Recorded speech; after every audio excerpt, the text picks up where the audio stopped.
ಸರಿಯಾಗಿ ಕೆಲಸ ಮಾಡಿಕೊಂಡು ಸಮಯಕ್ಕೆ ಸರಿಯಾಗಿ ಮನೆಗೆ ಬಾ ಅಂತ ಹೇಳಿದ್ರು. ಅಲ್ಲದೆ ಉಡಾಳ ಸ್ನೇಹಿತರ ಜೊತೆ ಸೇರಬೇಡ, ಚೆನ್ನಾಗಿ ಬದುಕಿ ಬಾಳುವಂತ ತಂದೆ ಬುದ್ಧಿವಾದ ಹೇಳಿದ್ದೇ ತಪ್ಪಾಗಿ ಹೋಗಿದೆ. ತಂದೆಯ ಮೇಲೆ ಸಿಟ್ಟು ಮಾಡಿಕೊಂಡ ಮನೆಹಾಳ ಮಗ ಅಪ್ಪನಿಗೆ ಚಟ್ಟ ಕಟ್ಟಿಬಿಟ್ಟಿದ್ದಾನೆ. ಅಲ್ಲದೆ ತಂದೆಯ ಅಂತ್ಯ ಸಂಸ್ಕಾರದಲ್ಲೂ ಭಾಗಿಯಾಗಿ ತನಗೇನು ಗೊತ್ತೇ ಇಲ್ಲ ಅನ್ನೋ ರೀತಿಗಿದ್ದ. ಆದರೆ ಕೊನೆಗೂ ಸತ್ಯ ಹೊರಬಂದಿದೆ. ಅದರ ಡೀಟೇಲ್ಸ್ ಇಲ್ಲಿದೆ ನೋಡಿ.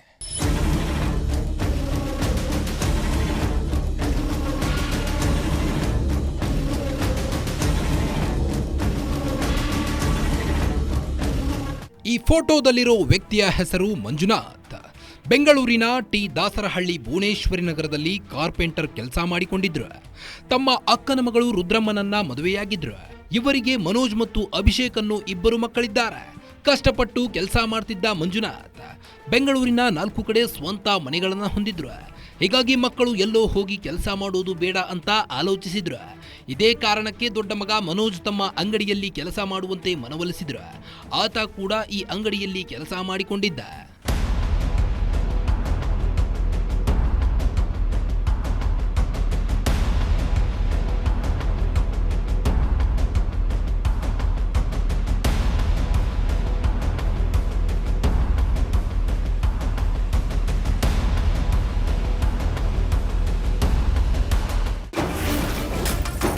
ಮರಗೆಲಸ ಮಾಡಿಕೊಂಡಿದ್ದವನಿಗೆ ಸಿಕ್ಕಿತು ಪುಂಡರ ಸಾತ್.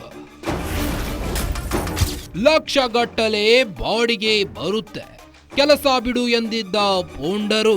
ಈ ಮನೋಜ್ ತಂದೆಯ ಜೊತೆ ಅಂಗಡಿಯಲ್ಲಿ ಸರಿಯಾಗಿ ಕೆಲಸ ಮಾಡಿಕೊಂಡು ಹೋಗಿದ್ದಿದ್ರೆ ಎಲ್ಲವೂ ಸರಿಯಾಗೇ ಇರ್ತಿತ್ತು. ಆದರೆ ಮರಗೆಲಸ ಮಾಡಿಕೊಂಡಿದ್ದವನಿಗೆ ಕೆಲವು ಪೋಖರಿಗಳ ಸಹವಾಸ ಶುರುವಾಗಿತ್ತು. ಅವರ ಜೊತೆ ಸೇರಿ ಮದ್ಯಪಾನ, ಧೂಮಪಾನ ಸೇರಿ ಹಲವು ಚಟಗಳಿಗೆ ದಾಸನಾಗಿದ್ದ. ಪುಂಡರ ಜೊತೆ ಸೇರಿಕೊಂಡಿದ್ದವನಿಗೆ ಐಷಾರಾಮಿ ಜೀವನ ನಡೆಸೋ ಆಸೆ ಹುಟ್ಟಿಕೊಂಡಿತ್ತು. ತಂದೆ ಮಂಜುನಾಥ್ ಲಕ್ಷಾಂತರ ರೂಪಾಯಿ ಬಾಡಿಗೆ ಬರುವಂತೆ ಮಾಡಿದ್ದಾರೆ. ಹೀಗಾಗಿ ತಾನ್ಯಾಕೆ ಕೆಲಸಕ್ಕೆ ಹೋಗಬೇಕು, ಮೈ ಬಗ್ಗಿಸಿ ಕೆಲಸ ಮಾಡಬೇಕು ಅನ್ನೋ ದುರಾಲೋಚನೆಯನ್ನ ಬೆಳೆಸಿಕೊಂಡಿದ್ದ. ಇದಕ್ಕೆ ಅವನ ಸ್ನೇಹಿತರು ಕೂಡ ಯಾಕೆ ಕೆಲಸಕ್ಕೆ ಹೋಗಬೇಕು, ಕೆಲಸಕ್ಕೆ ಬರಲ್ಲ ಅಂತ ನಿಮ್ಮಪ್ಪನಿಗೆ ಹೇಳುವಂತ ಕೆಟ್ಟ ಸಲಹೆ ನೀಡಿದ್ರು.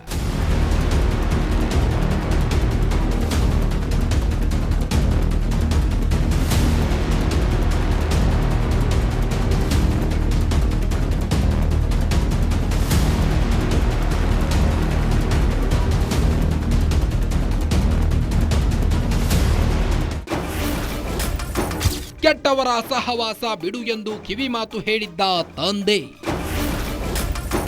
ಬುದ್ಧಿವಾದ ಹೇಳಿದಾಗ ಜೀವ ಬೆದರಿಕೆ ಹಾಕಿದ್ನಂತೆ ಮನೋಜ್. ಮಗ ಬೇರೆಲ್ಲೋ ಕೆಲಸಕ್ಕೆ ಹೋಗೋದು ಬೇಡ, ತಮ್ಮ ಜೊತೆಯಲ್ಲೇ ಕೆಲಸ ಮಾಡಿಕೊಂಡು ಮಾಲೀಕನಂತೆ ಆರಾಮವಾಗಿರ್ಲಿ ಅಂತ ಮಂಜುನಾಥ್ ಮಗನನ್ನ ಬೇರೆಡೆ ಕೆಲಸಕ್ಕೆ ಕಳಿಸಿರ್ಲಿಲ್ಲ. ಆದ್ರೆ ಈ ಮನೋಜನಿಗೆ ಮೈ ಮುರಿದು ಕೆಲಸ ಮಾಡೋ ಉಮೇದು ಇರಲಿಲ್ಲ. ಸದಾ ಸ್ನೇಹಿತರ ಜೊತೆ ಸೇರಿ ಎಂಜಾಯ್ ಮಾಡೋಕೆ ಶುರು ಮಾಡಿದ್ದ. ಅಲ್ಲದೆ ಪುಂಡರ ಸಹವಾಸ ಮಾಡಿದ್ದ ಮನೋಜ್ ಸರಿಯಾಗಿ ಮನೆಗೆ ಬರ್ತಿರ್ಲಿಲ್ವಂತೆ. ಇದು ಗೊತ್ತಾಗುತ್ತಿದ್ದಂತೆ ಮಂಜುನಾಥ್ ತಮ್ಮ ಮಗನಿಗೆ ಬುದ್ಧಿವಾದ ಹೇಳಿದ್ದಾರೆ. ಕೆಟ್ಟವರ ಸಹವಾಸ ಬಿಟ್ಟು ಒಳ್ಳೆಯ ದಾರಿಯಲ್ಲಿ ನಡೆಯಂತ ಕಿವಿ ಮಾತು ಹೇಳಿದ್ರು. ಆದ್ರೆ ಈ ಬುದ್ಧಿವಾದ ಮನೋಜನಿಗೆ ಹಿಡಿಸಿರ್ಲಿಲ್ಲ. ಪ್ರತಿ ಬಾರಿ ಬುದ್ಧಿವಾದ ಹೇಳಿದಾಗಲೂ ತಂದೆಗೆ ಜೀವ ಬೆದರಿಕೆ ಹಾಕ್ತಿದ್ದ ಅಂತ ಅವರ ತಾಯಿ ಪೊಲೀಸರಿಗೆ ನೀಡಿರೋ ದೂರಿನಲ್ಲಿ ಉಲ್ಲೇಖಿಸಿದ್ದ. ಮಂಡಿ ನೋವಿಗೆ ಚಿಕಿತ್ಸೆ ಪಡೆಯಲು ಹೋಗಿದ್ದರು ತಾಯಿ. ಸಂಜೆಗೆ ಬರುವ ಹೊತ್ತಿಗೆ ಹಾಲಿನಲ್ಲಿ ಇತ್ತು ಪತಿಯ ಮೃತದೇಹ. ಇದೇ ಸೆಪ್ಟೆಂಬರ್ 2ನೇ ತಾರೀಕಿನಂದು ಮಂಜುನಾಥ್ ಪತ್ನಿ ರುದ್ರಮ್ಮ ಮಂಡಿ ನೋವಿಗೆ ಚಿಕಿತ್ಸೆ ಪಡೆಯಲು ಬೊಮ್ಮನಹಳ್ಳಿಯ ಆಸ್ಪತ್ರೆಗೆ ಹೋಗಿದ್ರು. ಕಿರಿಯ ಮಗ ಅಭಿಷೇಕ್ ತಾಯಿಯನ್ನ ಕರೆದುಕೊಂಡು ಹೋಗಿದ್ದ. ತಾಯಿಗೆ ಚಿಕಿತ್ಸೆ ಕೊಡಿಸಿದ ಬಳಿಕ ಅಭಿಷೇಕ್ ತಾಯಿಯನ್ನ ಕರೆದುಕೊಂಡು ಮನೆಗೆ ಬಂದಿದ್ದ. ಮನೆಯ ಬಾಗಿಲು ತೆಗೆದ ರುದ್ರಮ್ಮರಿಗೆ ದೊಡ್ಡ ಆಘಾತವೇ ಆಗಿತ್ತು. ಯಾಕಂದ್ರೆ ಮನೆಯ ಹಾಲ್ನಲ್ಲಿ ಪತಿಯ ಮೃತದೇಹ ಸಿಕ್ಕಿತ್ತು. ಆರಂಭದಲ್ಲಿ ಇದು ಆತ್ಮಹತ್ಯೆಯಂತ ಅವರು ಭಾವಿಸಿದ್ರು. ಕೊನೆಗೆ ಮಾರನೇ ದಿನ ಅಂದ್ರೆ ಸೆಪ್ಟೆಂಬರ್ 3ರಂದು ಮಂಜುನಾಥ್ ಶವದ ಮರಣೋತ್ತರ ಪರೀಕ್ಷೆ ನಡೆಸಿದ ಬಳಿಕ ಆತನ ಮೃತದೇಹವನ್ನ ಕುಟುಂಬಸ್ಥರಿಗೆ ಹಸ್ತಾಂತರಿಸಲಾಗಿತ್ತು. ಬಳಿಕ ಮಂಜುನಾಥ್ ಅವರ ಸ್ವಂತ ಊರಾದ ಕೆಂಗೇರಿ ಬಳಿಯ ಸೂಲಿಕೆರೆ ಪಾಳ್ಯದಲ್ಲಿ ಅಂತ್ಯ ಸಂಸ್ಕಾರ ನೆರವೇರಿಸಿದ್ರು.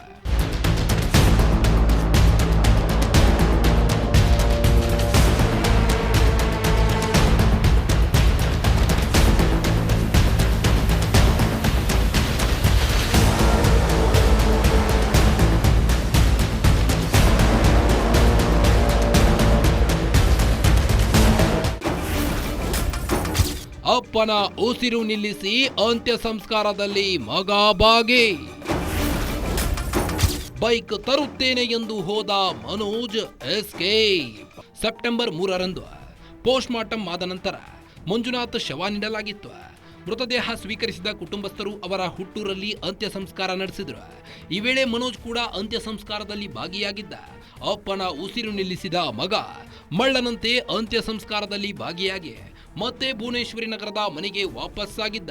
ಮನೆಗೆ ಬಂದವನೇ ತನ್ನ ತಂದೆಯ ಪರಿಚಯಸ್ಥರ ಬಳಿ ಇದ್ದ ಬೈಕ್ ತೆಗೆದುಕೊಂಡು ಬರುತ್ತೇನೆ ಅಂತ ಮನೆಯಿಂದ ಹೊರ ಬಂದಿದ್ದ. ಹೀಗೆ ಹೋದವ ಅಂದಿನಿಂದ ಇಂದಿನವರೆಗೆ ಮನೆಗೆ ಬಂದಿಲ್ಲ ಅಂತ ತಾಯಿ ದೂರಿನಲ್ಲಿ ಉಲ್ಲೇಖಿಸಿದ್ದಾರೆ.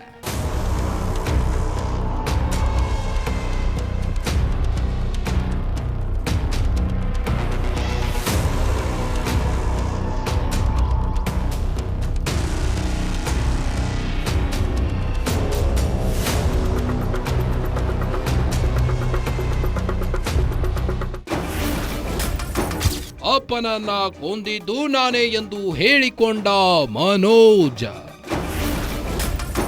ಮನೋಜನಿಗೆ ಸಾಥ್ ನೀಡಿದ್ದ ಪ್ರವೀಣ್ ರೆಡ್ಡಿ ಕಾಕಿ ವಶಕ್ಕೆ. ಬೈಕ್ ತಗೊಂಡು ಬರ್ತೀನಿ ಅಂತ ಹೋದವ ಇದುವರೆಗೆ ಮನೆಗೆ ಬಂದಿಲ್ಲ. ಆದರೆ ತನ್ನ ಏರಿಯಾದಲ್ಲೇ ಓಡಾಡಿಕೊಂಡಿದ್ದ ಮನೋಜ್ ನನ್ನ ತಂದೆಯನ್ನ ಕೊಂದಿದ್ದು ನಾನೇ, ನನ್ನ ಸ್ನೇಹಿತ ಪ್ರವೀಣ್ ರೆಡ್ಡಿ ಜೊತೆ ಸೇರಿ ನನ್ನ ತಂದೆಯನ್ನ ಕೊಂದಿದ್ದೇನೆ ಅಂತ ಏರಿಯಾ ತುಂಬಾ ಹೇಳಿಕೊಂಡು ತಿರುಗಾಡಿದ್ದಾನೆ ಅಂತ ಮಂಜುನಾಥ್ ಪತ್ನಿ ರುದ್ರಮ್ಮ ನೀಡಿರುವಂತಹ ದೂರಿನಲ್ಲಿ ಉಲ್ಲೇಖಿಸಲಾಗಿದೆ. ಅಲ್ಲದೆ ನನ್ನನ್ನ ಯಾರು ಏನು ಮಾಡಿಕೊಳ್ಳಲು ಆಗಲ್ಲ ಅಂತ ಪೋಸ್ ಕೊಟ್ಟುಕೊಂಡು ಓಡಾಡಿದ್ನಂತೆ.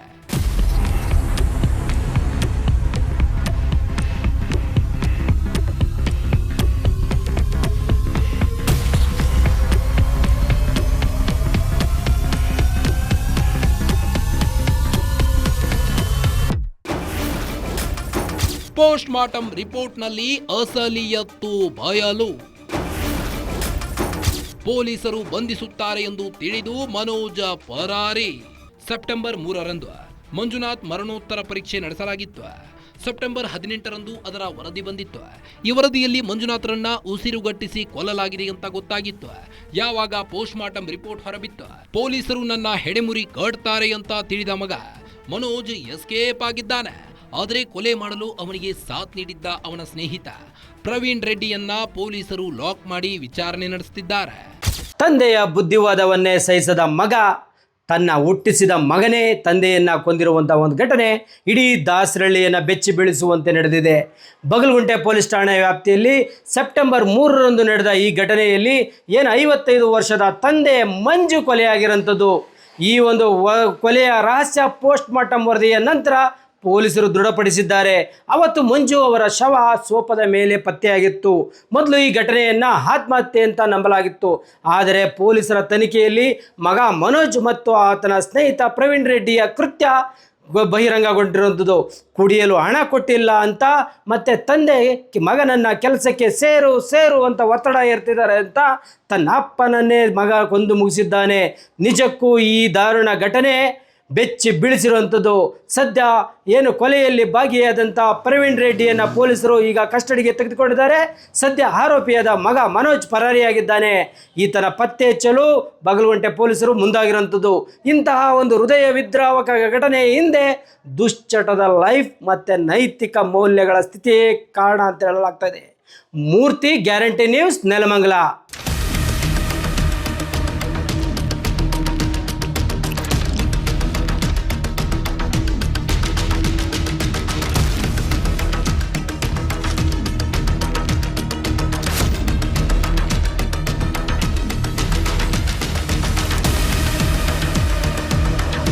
ಇದಾಗಿತ್ತು ಈ ಹೊತ್ತಿನ ವಿಶೇಷ. ನೋಡ್ತಾ ಇರಿ ಗ್ಯಾರಂಟಿ ನ್ಯೂಸ್, ಸುದ್ದಿ ಖಚಿತ, ನ್ಯಾಯ ನಿಶ್ಚಿತ.